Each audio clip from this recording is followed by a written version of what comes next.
사랑의 하나님, 이 시간도 우리가 주님 앞에 모이게 하여 주시고 또 주님께 예배드리게 하시니 참으로 감사드립니다. 오늘 종료주일 오후 시간에도 주님 앞에 모였습니다. 주님, 지난 102년을 지켜주셨으며 감사드립니다. 우리가 정말 앞으로도 주님을 더욱 사모하면서 주님의 전에 나올 수 있도록 주님 지켜주시고 인도하여 주옵소서. 이 오후 시간에도 말씀으로 충만하고 기쁨이 넘치는 시간 될 수 있도록 주님 함께하여 주옵소서. 감사드리며 예수 그리스도의 이름으로 기도드립니다. 아멘. 찬송가 384장 찬송하시고 홍성표 안수 집사님께서 기도하시겠습니다.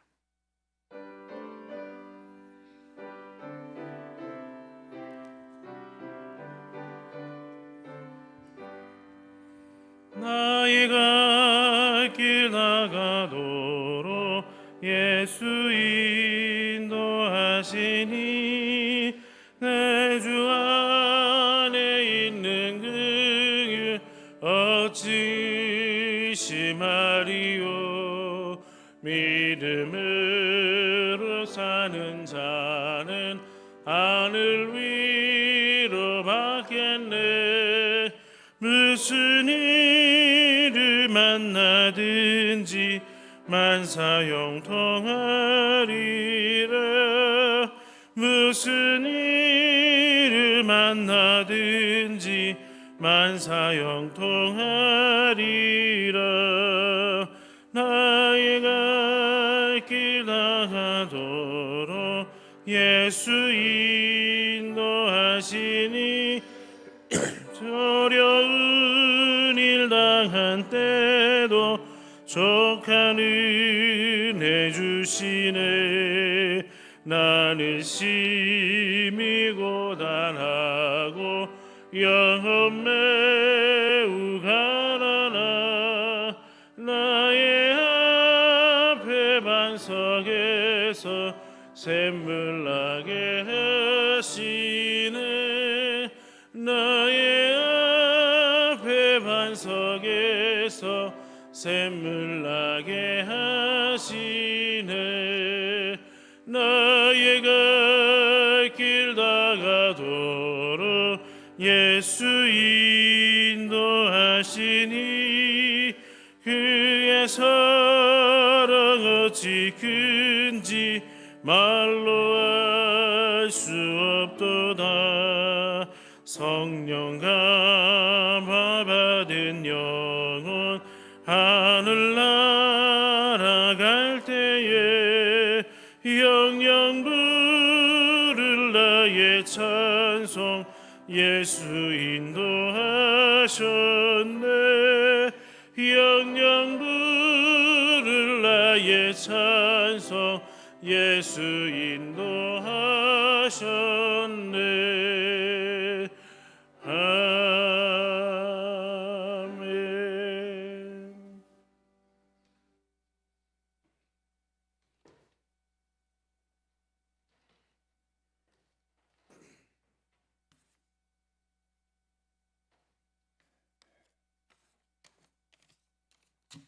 화내기를 더디하시고 용서하기를 즐겨하시는 하나님 아버지 감사합니다. 어렸던 대지도 높고 땅속에서 움트고 나와서 서로 꽃망울을 터뜨리며 4월 세상이 다시 깨어서 하나님 섭리를 알게 하고 저희들을 즐겁게 하여 주심을 감사합니다. 하나님 아버지, 우리 죄를 용서하옵소서. 아버지께서는 모이기에 힘쓰고 깨어 기도하고 찬양하고 모이면 기도하고 봉사하고 하였는데 우리는 무엇을 하였는지요? 주님께서는 나를 따르라는 그 십자가의 길을 주님께서는 우리를 위해서 걸어갔습니다. 우리의 편한 마음으로 주의 십자가를 놓고 추워서 멀어서 비가 와서 집안일이 많아서 가족이 와서 무엇이 우선순위인지를 모르고 주님을 따릅니다. 주일 하루만 주님의 날인가요? 용서하여 주시옵소서. 주님 기쁨의 마음으로 성전에 들어갈 때 우리는 행복하지요. 삼위일체 하나님을 뵙고 기도하고 찬양하고 목사님 말씀으로 우리의 마음을 살찌게 하고 한 주일을 충전하는 시간이 되어서 감사합니다. 하나님 아버지, 쓸쓸히 찾아와 그냥 돌아가는 자녀가 없게 하시고 모든 것 털어놓고 주님을 만나고 돌아가는 성도들 머리 위에 성령님이 함께 하시고 환한 기쁨으로 돌아가게 하옵소서. 하나님 아버지, 세상이 어수선합니다. 나라를 위하여 고생하는 정부 요원들이 올바른 마음으로 국민을 섬기는 자, 국민 편에서 국민을 위하여 일할 수 있는 주님의 자녀들로 삼아 주시옵소서. 하나님 아버지, 찬양으로 영광 돌리는 찬양대 위에 축복하시고 이 시간 나오지 못한 주님의 자녀들을 특히 몸이 불편하여 나오지 못한 자녀들도 동일하게 축복하시고 특히 요양병원에 입원한 병상에서 기도하는 성도들을 축복하여 주시옵소서. 사순절을 지내고 있습니다. 주님 자녀들이 골고다 언덕 위로 십자가를 지고 가는 예수님을 생각하며 우리의 죄를 대속하여 주님의 길로 가는 예수님을 생각하며 한 주일을 지내고 묵상하고 용서의 기도로 살아가게 하옵소서. 주님 중앙교회 100주년을 기념하는 비를 세웠습니다. 앞으로 200년, 300년 계속 아버지를 기쁨으로 섬기는 우리 중앙교회가 되게 하여 주시옵소서. 부족한 죄인이 감사드리며 예수님 이름으로 기도드립니다. 아멘.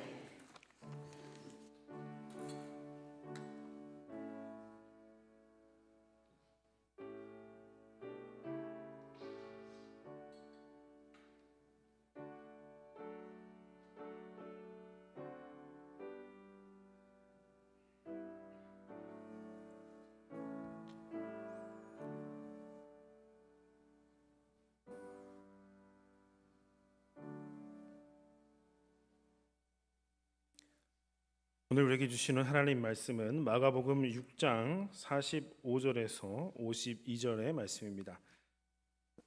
마가복음 6장 45절에서 52절까지 말씀, 신약성경 64면쯤 되겠습니다. 한 절씩 교독으로 봉독하시겠습니다. 예수께서 즉시 제자들을 재촉하사 자기가 무리를 보내는 동안에 배 타고 앞서 건너편 벳세다로 가게 하시고 저물매 배는 바다 가운데 있고 예수께서는 홀로 무태 계시다가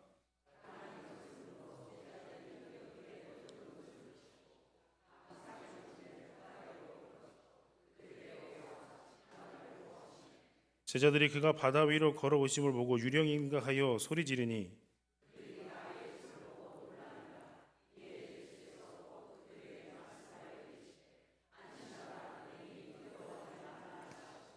배에 올라 그들에게 가시니 바람이 그치는지라 제자들이 마음에 심히 놀라니 이는 그들이 그 떡 떼시던 일을 깨닫지 못하고 도리어 그 마음이 둔하여졌음이로라.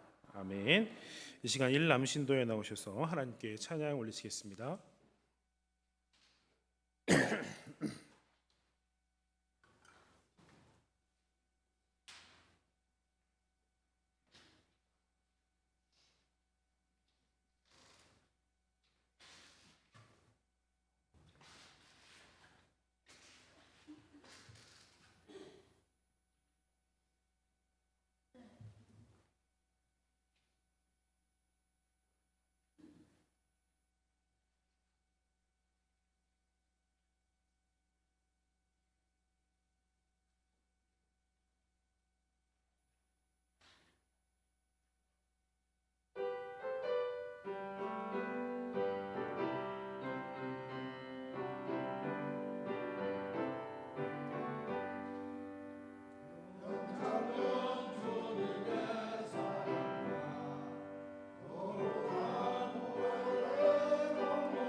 아멘. 우리 하나님께 영광의 박수 올리겠습니다. 아멘. 감사합니다. 일남 신도에 주님 안에서 항상 더 건강하시고요. 주님 높여드리시기에 부족함이 없으신 우리 일남 신도회가 꼭 되실 수 있기를 축원합니다. 자, 할렐루야. 네, 오후 시간에도 주님 앞에 모여 계신 하나님께 참으로 감사드립니다. 자, 우리 함께 인사하시겠습니다. 오후 시간에 또 만나면 반갑습니다. 반갑습니다. 반갑습니다. 자, 오늘도 은혜 받읍시다. 은혜 받읍시다. 네, 인사하신 것처럼 오늘도 주님 주시는 말씀 가운데 은혜 넘치는 시간이 되시기를 축원합니다. 자, 오늘 말씀은요, 오병이어, 여러분들 잘 알고 계시는 그 오병이어 사건 뒤에 나오는 말씀입니다. 자, 오병이어는 물고기 2마리하고 떡 5개를 가지고 남자만 5,000명 정도를 먹이신 그러한 기적입니다. 이 날이 저물어 갈 때 앞에 부분을 우리가 먼저 한번 생각해 보는 거예요. 오늘 자, 나비 저물어 가는 그 석양이 지는 무렵에 많은 무리들이 이렇게 두루두루 모여 앉아 있습니다. 그래서 주님이 주시는 떡과 물고기를 이렇게 나눴던 그 사건 머릿속에 그려지시죠? 그림이 그려지시죠? 네. 오병이어의 기적의 이 대상자들은 꽤 열심히 있는 무리들이었습니다. 큰 무리였죠. 배를 타고 가시는 예수님을 봤습니다. 이 사람들이. 그러니까 예수님보다 먼저 어디로 가시는구나 딱 보고서는 달려가지고 배 타고 가시는데 자기들은 달려가지고 그곳에 먼저 도착해서 기다리던 그러한 사람들이었습니다. 그리고 또 이 사람들은 목자 없는 양 같은 사람들이었습니다. 그래서 예수님께서 이 사람들을 보시니까 불쌍히 여기셨습니다. 양들에게는 반드시 목자가 필요합니다. 양을 인도하는 목자의 역할은 바른 길을 가게 하고 먹을 것을 먹이는 것입니다. 그들을 향한 예수님의 행동이 바로 예수님의 가르치심이었고요. 가르침이 필요한 이들, 즉 목자 없는 양들에게 필요한 것은 무엇이었냐? 바로 하나님의 말씀이었다라는 것입니다. 이 오병이어 기적 후에 이제 예수님께서 제자들을 재촉하셔서 벳세다로 보내십니다. 야, 너희들 빨리 벳세다로 가라. 이렇게 보내시는 겁니다. 왜 예수님께서 이렇게 재촉을 하셨을까를 생각해 보면 여기와 같은 내용을 담고 있는 이 요한복음 말씀을 보면 요한복음 6장 14절 15절 말씀 보면 그 사람들이 예수께서 행하신 이 표적을 보고 말하되 이는 참으로 세상에 오실 그 선지자라 하더라. 그러므로 예수께서 그들이 와서 자기를 억지로 붙들어 임금으로 삼으려는 줄 아시고 다시 혼자 산으로 떠나가시니라 이렇게 말씀을 하고 있습니다. 자, 그래서 예수님이 지금 그 자리, 이 오병이어가 있었던 이 자리를 얼른 떠나려고 하신 것입니다. 그런데 제자들은 왜 그럼 보내셨겠습니까? 제자들에게 명하셔서 혼자는 힘드니까 너희들이 좀 나눠서서 이 사람들을 좀 빨리 흩어지게 가게 해라 이렇게 하셨을 수도 있는데 왜 그렇게 하지 않으셨겠냐는 겁니다. 그 이유는 아마도 제자들 또한 예수님을 왕으로 삼으려 했던 것으로 보이기 때문입니다. 제자들 또한 예수님의 그리스도 되심에 대해서 그리고 예수님이 담당하셔야 할 십자가에 대해서 그런 거에는 큰 관심이 없었다는 겁니다. 그래서 5,000명이 넘는 무리를 돌려보내려고 갔다가 저분을 우리 왕으로 삼아야 된다니까 하면 오히려 그 말에 설득이 돼서 와서 예수님에게 와서 예수님 왕이 되셔야 되는데 이렇게 할 사람들이었다는 겁니다. 그래서 예수님이 제자들을 먼저 재촉하셔서 보내셨습니다. 또 다른 이유는요, 제자들에게 좀 쉼을 얻게 하시려고 한 것도 있다는 것입니다.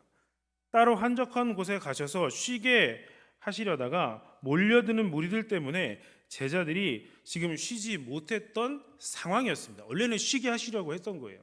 자, 마가복음 6장 30절에 보면 제자들이 파송을 받고 예수님이 파송하셔서 제자들을 보내십니다. 그러다가 사역을 하고 지금 막 예수님께 돌아왔던 그 시점이었습니다. 그 제자들에게 그래서 예수님이 뭐라고 하신 거냐면 따로 한적한 곳에 와서 잠깐 쉬라는 것이었습니다. 자, 이제 오늘 우리가 읽은 이 본문으로 들어가 보면요, 제자들을 어디로 보내셨다고요? 벳세다로 보내신 겁니다. 벳세다라는 지역으로 보내셨습니다. 자, 원래 예수님의 이 명령 보내셨으니까 제자들은 가야 되죠. 먼저 가야 됩니다. 그 명령대로 제자들이 가는데 배를 타고 가는 겁니다. 배를 타고 벳세다로 가야 됐는데, 그런데 웬일인지 제자들이 탄 배가 지금 그냥 바다 가운데 있었다는 겁니다. 갔다가 도로 왔었다가 다시 나간 것인지 아니면 가다가 거기에 멈춰 있는지는 모르겠습니다만, 제자들이 지금 벳세다로 가라고 하셨는데 갔습니까? 안 갔습니까? 아직 안 간 거죠. 네, 아직 안 갔습니다. 제자들이 배를 몰 줄 몰라서 그랬을까요? 제자들의 많은 이들이 원래 직업이 무엇입니까? 어부들입니다. 배를 굉장히 잘 타는 사람들이라는 것입니다. 그러니까 빨리 넘어가려고 하면 배를 열심히 몰아서 그곳으로 갈 수도 있었던 사람들이라는 것입니다. 그런데 어디 있었다고요? 아직 바다 가운데에 그대로 있었다는 것입니다. 자, 지금 이게 과연 어떠한 상황이었겠습니까? 제자들은 이 귀신들을 내어 쫓고요, 기름을 부어서 병자들을 고친 경험을 하고 온 상태입니다. 놀라운 경험을 하고 왔죠. 그런 경험을 하고 왔습니다. 그리고 좀 전에는 어땠습니까? 오병이어의 기적이라는 놀라운 기적을 또한 체험하고 왔습니다. 굉장히 이 제자들이 좀 어땠을까요? 자신감이 넘쳤을 겁니다. 그리고 또 이렇게 너무 일이 잘 되면 어땠습니까? 막 흥분이 되는 것입니다. 그런 상태였을 거라는 겁니다. 자, 이런 상태로 지금 배를 타고 가면 무슨 얘기 하겠습니까? 아마 뭐 둘씩 갔다가 돌아오서 우리는 이런 일이 있었고 이런 일을 했고 막 대단하다 막 치면서 이렇게 막 서로, 그다음에 또 오병이어의 기적, 와 어떻게 이렇게 먹을 수 있었을까, 서로 그런 놀라운 일에 대해서 이야기를 하고 있었을 것이라는 겁니다. 그런데요, 그런 중에 상황이 지금 급변합니다. 바람이 제자들을 거스리는 상황이 되고 만 것입니다. 48절 말씀에 보면 괴로이 노젓는 제자들의 모습을 볼 수가 있습니다. 그 이유가 바로 바람이 제자들을 거스렸기 때문이다라고 지금 말씀을 하고 있는 것입니다. 바람이 제자들을 거스린다라는 표현은 제자들이 가고자 하는 그 방향이 있는데 그것을 바람이 막고 있었다는 것입니다. 배를 잘 모는 어부 출신들이 있음에도 불구하고 앞으로 나아가지 못하고 지금 괴로움에 빠지고 만 것입니다. 이때 바로 예수님께서 다가오신 것입니다. 제자들의 이러한 상황을 보시고 예수님이 기도하시다가 밤 4경쯤, 그러니까 새벽 3시에서 6시 사이쯤에 바다 위를 걸어서 예수님이 제자들에게 오신 것입니다. 그런데 제자들이 지금 어떻게 반응을 하는지를 우리가 잘 봐야 됩니다. 어떻게 해요? 예수님인 줄 깨닫지 못한 것입니다. 예수님은커녕 오히려 유랑이다 그러면서 소리치면서 두려움에 떨었습니다. 제자들 모두가 예수님이 오시고 계시는데 예수님인지를 알지 못했다는 것입니다. 사실 상황을 따지자면 좋지 않은 상황이 맞습니다. 바람은 바람대로 제자들을 막고 있고요, 깜깜한 그 시간입니다. 캄캄한 시간이죠. 그런데다가 위령 같은 게, 사람 같기도 하고 위령 같은 게 무리로 걸어오고 있는 겁니다. 쉽게 말해서 지금 이제 우리 시대로 따지면 공포 영화에서 나올 법한 상황이 지금 여기 지금 제자들에게 벌어지고 있는 것입니다. 그때 예수님께서 말씀하십니다. 안심하라, 내니 두려워하지 말라 하신 겁니다. 예수님께서 안심하고 두려워하지 말라고 배에 오르시니까 바람이 그쳤습니다. 이제 52절에서 이렇게 말씀합니다. 그 떡 떼시던 일을 제자들이 깨닫지 못했다라고 지금 기록하고 있는 것입니다. 떡을 떼시던 일은 바로 기적을 행하신 사건입니다. 그것을 제자들은 지금 다 그냥 너무 무섭고 정신없고 하니까 까맣게 잊어버렸던 것입니다. 그럼 제자들이 지금 과연 예수님이 누구신지 제대로 알고 있었겠냐는 것입니다. 예수님이 과연 누구십니까? 예수님은요, 제자들에게 자신을 좀 계속 알리고 싶어 하셨습니다. 그냥 당장 눈에 보이는 것만 보고 따라가는 것이 아니라 내가 누구인지를 너희가 알아야 된다. 그런 마음이셨다는 겁니다. 자, 오늘 본문에서 예수님이 어떻게 묘사되고 있는지 한번 보면요. 바람이 막고 있어서 괴롭게 어떻게든 노를 져서 앞으로 나아가려고 하는 그 제자들에게 다가와 주신 예수님이시라는 겁니다. 물 위를 걸으실 수 있는 분 계십니까? 물 위를 예수님이 걸어서 오셨다는 겁니다. 12명의 제자들이 달라붙어서 노를 젓고 그 상황을 이겨보려 하지만 이길 수가 없는 그러한 상황에 예수님이 오셨습니다. 그러나 예수님은 물 위를, 제자들은 그렇게 힘든 상황이지만 예수님은 물 위를 걸어오셨습니다. 여러분, 꼭 우리가 기억해야 될 게 무엇이냐면요, 예수님께서 그냥 물 위, 잔잔한 그 물 위를 걸어오시는 게 아니라 지금 바다가 어떻다고요? 바람이 막 불어서 굉장히 출렁거리고 힘든 그 상황, 요동치고 있는 그 물 위를 예수님께서 걸어오셨다는 것입니다. 바람이 예수님을 거스르지 못했던 것입니다. 제자들은 이러한 예수님을 보고 유령인 줄 알았습니다. 유령이라고 했습니다. 그냥 그런가 보다 한 게 아니라 무서워서 소리 지르면서 유령 아니야 한 게 아니라 유령이다 하면서 무서워서 소리를 질렀습니다. 제자들이 엄청난 두려움에 사로잡혀 있었습니다. 자신들이 지금 누구라고 주님이라고 부르는 그 예수님을 알아보지 못할 정도로 지금 아주 정신없이 두려운 상황이었던 것입니다. 자, 이제 예수님이 다가오셨고요. 배에 오르셨습니다. 그 순간 어떻게 됐습니까? 바람이 그쳤습니다. 제자들이 힘껏 노젓고 있던 그 배에 오르시자 바람이 멈춘 것입니다. 예수님은 친히 제자들이 처한 어려운 상황 가운데 들어오셔서 제자들의 가까이 오신 것입니다. 도저히 분간할 수 없는 그 어려운 상황 가운데서 바람을 잠잠케 하시고 걸어오신 게 아니라 그 상황을 유유히 뚫고 제자들에게 친히 다가와 주셨습니다. 여러분, 우리의 삶 가운데서 예수님을 만난다는 것이, 예수님을 경험한다는 것이 어떠한 의미를 가지고 있으십니까? 우리가 그것을 제대로 알기 위해서는 먼저 예수님의 마음을 우리가 깨달아야 한다는 것입니다. 예수님의 마음, 오병이어의 기적을 일으키신 후 제자들에게 하시려던 그 말씀, 마가가 지금 놓치지 않고 기록한 것, 그 떡을 떼시던 일을 깨닫지 못했다는 말의 의미가 무엇이겠습니까? 예수님은 결국 기적 자체가 아니라 예수님이 어떤 분이신지, 어떤 일을 하셔야 되는 분이신지를 알기를 원하신 것입니다. 그래도 이 제자들은 내 제자들이니까 지금 이 무리들과는 다를 것이다, 이러한 기대가 있으셨을 수도 있습니다. 오병이어의 기적을 체험한 무리들이 다음날 예수님께로 나아올 때 예수님은 그들에게 이렇게 말씀하십니다. 요한복음 6장 26절 말씀에 보면 예수께서 대답하여 이르시되 내가 진실로 진실로 너희에게 이르노니 너희가 나를 찾는 것은 표적을 본 까닭이 아니요 떡을 먹고 배부른 까닭이로다, 이렇게 말씀합니다.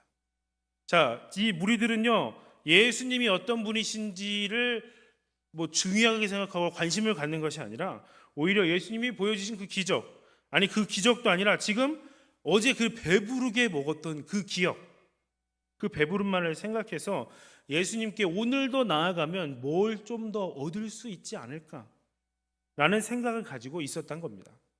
그런데 그럼 그렇다고 이게 잘못된 것이겠습니까? 그저 예수님께 오면, 내가 예수님께 가기만 하면 배고프지 않고 살 수 있다는 믿음이 있는 것만으로도 대단할 수도 있습니다. 그러나 예수님은 그들에게 이렇게 또 말씀하십니다. 요한복음 6장 27절 말씀에 썩을 양식을 위하여 일하지 말고 영생하도록 있는 양식을 위하여 하라. 이 양식은 인자가 너희에게 주리니 인자는 아버지께서 인치신 자니라 라고 말씀하십니다. 예수님께서는 그들이 진정으로 예수님이 누구신지를 제발 좀 알기를 원하셨던 겁니다. 목자 없는 양 같은 그들에게 진정으로 목자가 되어주고 싶으셨던 것입니다. 단지 그 배고픔, 일시적인 배고픔만을 해결하는 것이 아니라 영생을 얻게 하시고 싶으셨던 겁니다. 예수님은 자신이 이 땅에 오신 것을 자기를 보내시니, 즉 하나님 아버지의 뜻을 행하려 하심이라고 말씀해주고 있습니다. 하나님 아버지의 뜻은 요한복음 6장 40절 말씀에 보면 내 아버지의 뜻은 아들을 보고 믿는 자마다 영생을 얻는 이것이니 라고 말씀합니다. 우리 성도 여러분, 정말 예수님 믿으십니까? 아멘. 정말 예수님을 믿고 계십니까? 그렇다면 예수님이 과연 누구라고 믿고 계십니까? 예수님을 어떤 분으로 여러분들이 믿고 계신지가 중요하다는 것입니다. 우리는 오늘 이 말씀에 나오는 제자들로부터 우리가 교훈을 얻어야 됩니다. 예수님과 함께 있고 예수님을 주로 고백했던 그들도 그 옆에서도 예수님의 마음을 깨닫지 못했습니다. 떡을 떼셨던 그 일, 떼어주셨던 5천 명에게 나눠주셨던 그 일을 잊어버린 것입니다. 그것은 요한복음 6장 말씀의 기록처럼 바로 예수님이 산 떡이시고 그 자신이 산 떡이 되신 것을 몰랐다는 것입니다. 요한복음 6장 51절 말씀에 이렇게 기록합니다. 나는 하늘에서 내려온 살아있는 떡이니 사람이 이 떡을 먹으면 영생하리라. 내가 줄 떡은 곧 세상의 생명을 위한 내 삶이니라 하시니라 라고 말씀합니다. 자, 여러분, 예수님은 바로 그리스도이시라는 겁니다. 예수님은 제자들이 이 사실을 좀 제발 깨닫기를 원하셨습니다. 제자들이 원하는 지도자, 그러한 리더가 아니라 참으로 하나님의 뜻을 깨달아서 예수 그리스도가 누구신지, 어떤 분이신지를 알기 원하셨다는 겁니다. 결국 베드로가 나중에 이렇게 또 고백을 하죠. 주는 그리스도시요 살아계신 하나님의 아들이십니다. 비로소 이 고백을 한 이후에 예수님께서 자신이 고난과 핍박을 받으실 것에 대해서 말씀을 해 주셨던 것입니다. 여러분, 예수님이 그리스도이심을 믿고 그렇게 고백하시는 줄로 믿습니다. 우리가 말과 행동에 있어서 정직한 자가 되길 원한다면, 우리가 믿는 대로 사는 것이 마땅하다면 우리가 다음에 주님의 말씀에 또한 귀 기울일 수 있어야 됩니다. 마가복음 8장 34절 말씀에 오면 무리와 제자들을 불러 이르시되 누구든지 나를 따라오려거든 자기를 부인하고 자기 십자가를 지고 나를 따를 것이니라. 아멘. 예수님께서 목자 없는 양떼들과 같은 그들에게 기적을 행하신 진정한 이유가 무엇이겠습니까?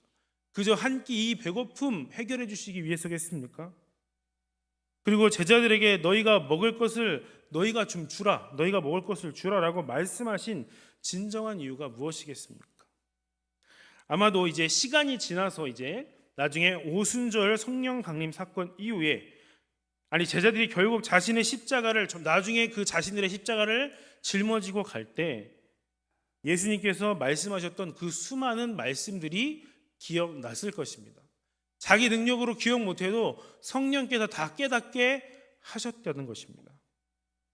세례 요한도 죽고 이제 그 자신도 십자가의 길을 가셔야 하는데 아직도 예수가 그리스도라는 사실을, 다시 말해서 세상의 생명을 위해서 예수님이 친히 생명의 떡이 되셔서 자신의 몸을 찢어서 그들을 구원하시려는 이 위대한 사실을 예수님이 깨닫기 원하셨던 그 마음, 시간이 지나서 알게 되었을 것입니다.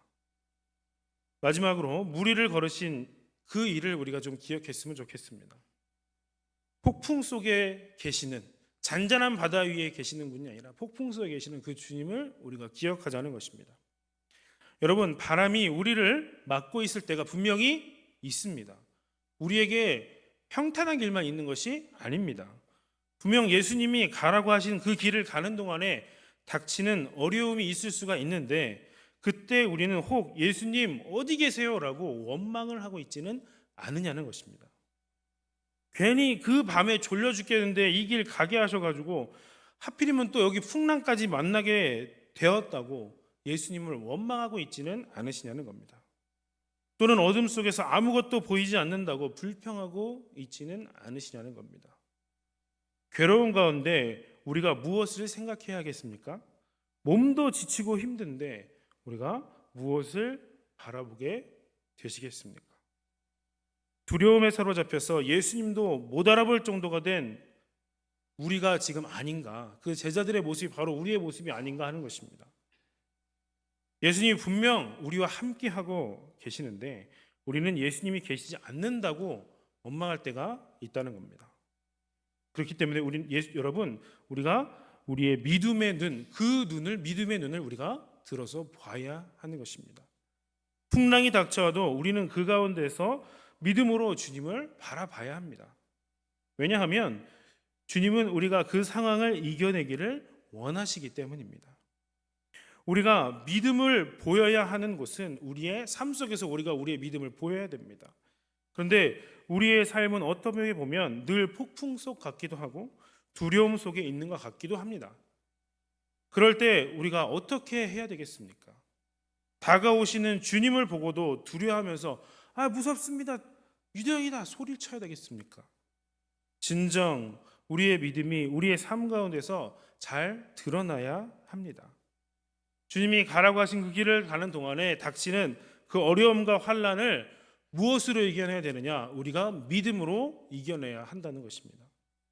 제자들을 재촉하셔서 보내신 그 주님의 마음, 오병이어의 기적을 통해서 정말 제자들에게 가르쳐주고 싶으셨던 것을 제자들의 현장에서 제자들이 잘 아는 곳에서 예수님께서 그 제자들의 일상에서 가르쳐주고 싶으셨던 겁니다. 그 상황에서 우리가 오직 주님만을 바라보아야 한다는 것입니다.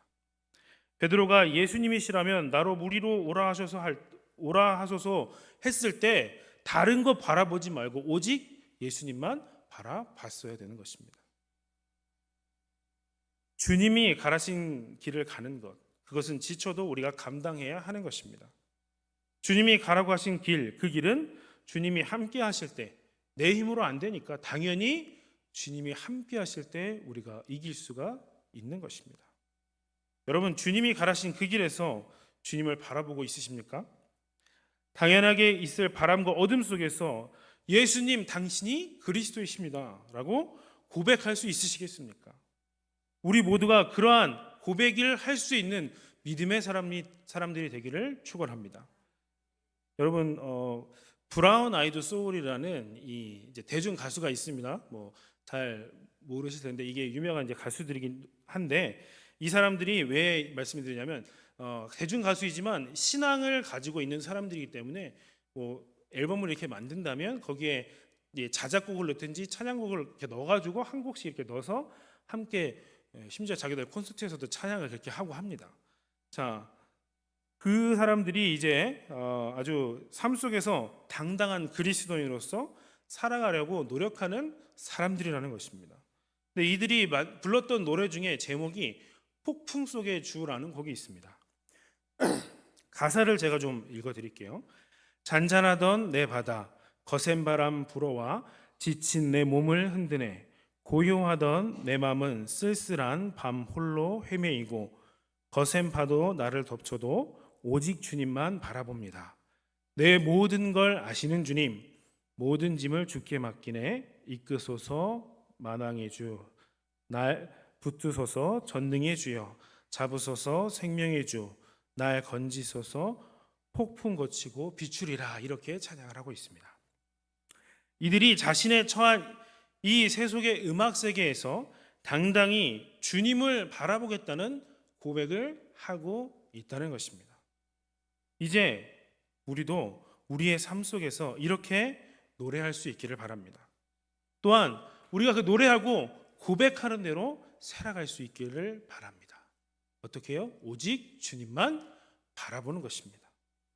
그래서 여러분들의 삶 가운데서 늘 감사가 넘치시고 주님의 동행하심을 바라보심으로 믿음으로 승리하실 수 있는 여러분 되시기를 주님의 이름으로 간절히 축원합니다.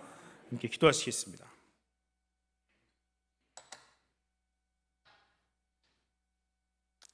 사랑의 아버지 하나님, 은혜와 사랑을 참으로 감사드립니다.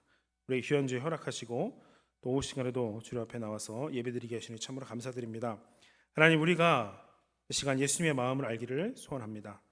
정말로 우리에게 원하시는 것이 무엇인지에 대해서 우리가 이제 관심을 갖고 그것을 알기를 원하고 그것을 행할 수 있게 하여 주옵소서. 우리가 예수님을 믿는다고 그저 평안하게 안정된 길을 가는 것만이 아니라 어려움 속에 있을 수 있음을 기억합니다. 그렇다고 거기서 넘어지고 마는 것이 아니라 예수님을 바라보게 하시고 확실하게 믿어서 믿음으로 일어서게 하시고 오직 주님만을 바라보면서 나아갈 수 있도록 우리를 붙잡아 주옵소서. 그래서 주님이 가라신 그 길을 감사함으로 가게 하시고 지쳐도 지쳐도 우리가 주님이 주시는 그 힘으로 말미암아 감당할 수 있도록 주님 인도하여 주옵소서. 감사드리며 예수 그리스도의 이름으로 기도드립니다. 아멘. 네, 다음 주일은 부활주일입니다. 저거 참조하시고요. 성금요 예배 이번 주 금요일 날 오후 7시에 있습니다. 차량 운행하고요. 또 토요일에는 대청소 하게 됩니다. 여러분들 각자 맡으신 부분 확인해 주시고 차량을 필요하신 분들은 각 신도 회장님께서 파악하셔서 저에게 알려주시면은 제가 이렇게 연결해 드리도록 하겠습니다. 이어서 찬송가 399장 함께 찬양하시겠습니다.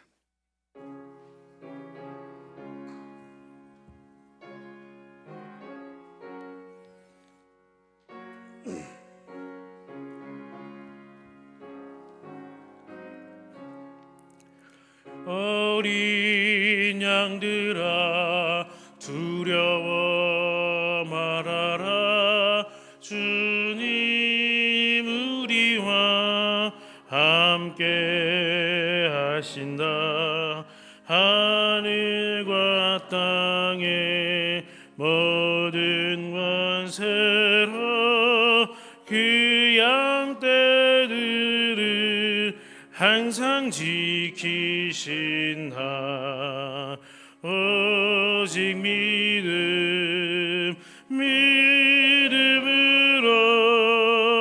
두려움 없으리. 오직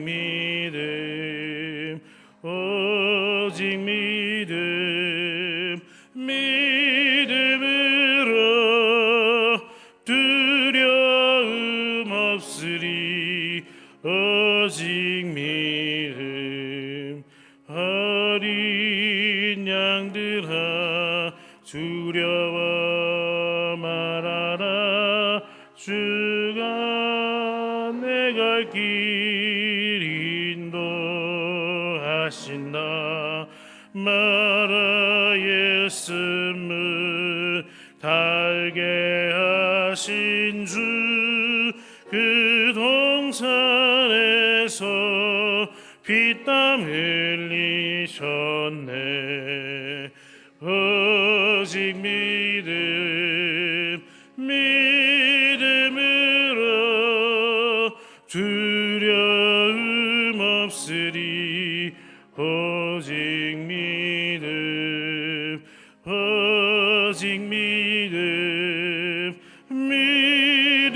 믿음으로 두려움 없으리. 오직 믿음. 어린 양들아 두려워 말아라. 주님 언제나 함께 하신다. 고난과 역경 환난 중에도 능력의 주님 너를 지키신다. 오직 믿음으로 두려움 없으리. 오직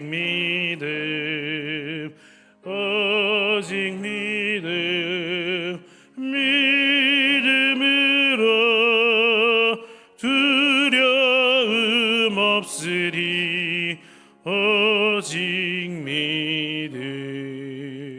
아멘.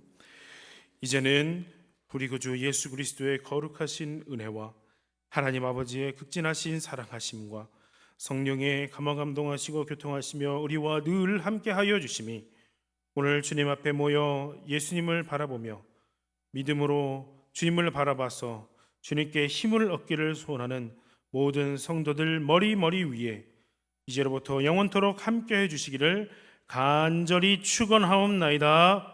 아멘.